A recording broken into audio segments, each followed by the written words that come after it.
Welcome back, you lovely people. This is our part 3 of the Project D-Max that we're doing with all of the great ARB hubs around the UK. And of course today I fancied a decent cup of tea, so I've come to the northeast, to Nunns of Grimsby, who have been an Isuzu dealer now for 3 years and are one of the newest ARB hubs. As you can already see, the truck is progressing beautifully. I've got my base rack, I've got my canopy on the back. So today we're adding even more storage space, even more capability of doing amazing and wonderful things. So make sure you've liked, subscribed, rung that bell, and let's see what it's all about. There's nothing better than a family-run dealership, and Nunns have been in Grimsby since 1975, when Mike and Steve Nunn first founded this fabulous business. And the second generation of Nunns are still firmly at the helm.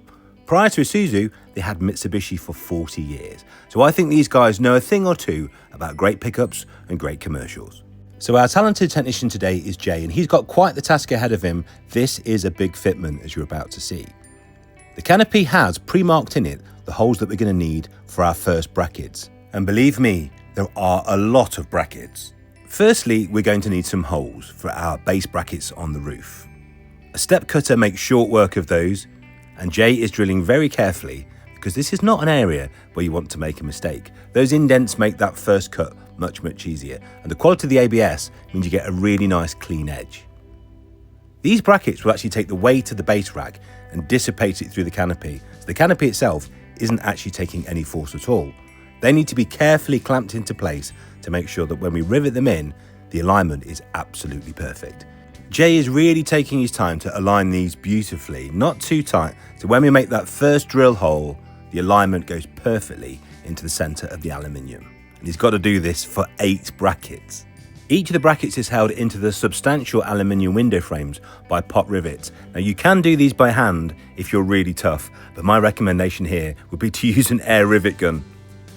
Each of the 4 corners has the same thing. Bracket in the roof that dissipates the energy down through the frame, and then a bracket at the bottom which puts it straight into the rail. What that means, as I said, is that the roof takes nothing, it all goes through the metal. The side mounts are to go on next, and like everything in the ARB range, they're beautifully made and perfectly wrapped.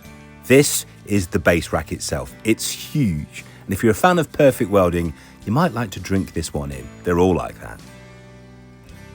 Because weatherproofing and waterproofing is a big part of any ARB fitment, you get these foam pads that sit underneath the brackets to ensure as it sits on the canopy, no water can get through. And these are the inserts that will go in the holes that we've just made. Again, everything is sealed and siliconed and carefully put in to make a perfectly watertight finish. We don't want any water dripping into the canopy from the rack. A little cleanup for that perfect look, even though you won't be able to see these. It's nice to know that they're perfect underneath. And then it's time to put these very easy quarter turn brackets and side rails onto the base rack itself. Again, everything is just gently nipped up at this stage to allow us to adjust and move the rack to get it millimetrically perfect from side to side. This part is definitely easy with a friend, so as the bolts go through from underneath the canopy, the captive nuts and brackets go on the top, and a final alignment and a check, and you can really see how much storage space there is on the roof of that now, and then everything is carefully tightened into place. Look at the over-engineering on that. And there you have it, one beautiful pair of base racks, meaning I now have a full roof length to do whatever I wish. I can store things up there, I can carry things up there, or even better, I can put a roof tent up there. And you know what? That gives me something of an idea. So do like and subscribe and join me next time where even more ARB awesomeness will be happening to my Isuzu.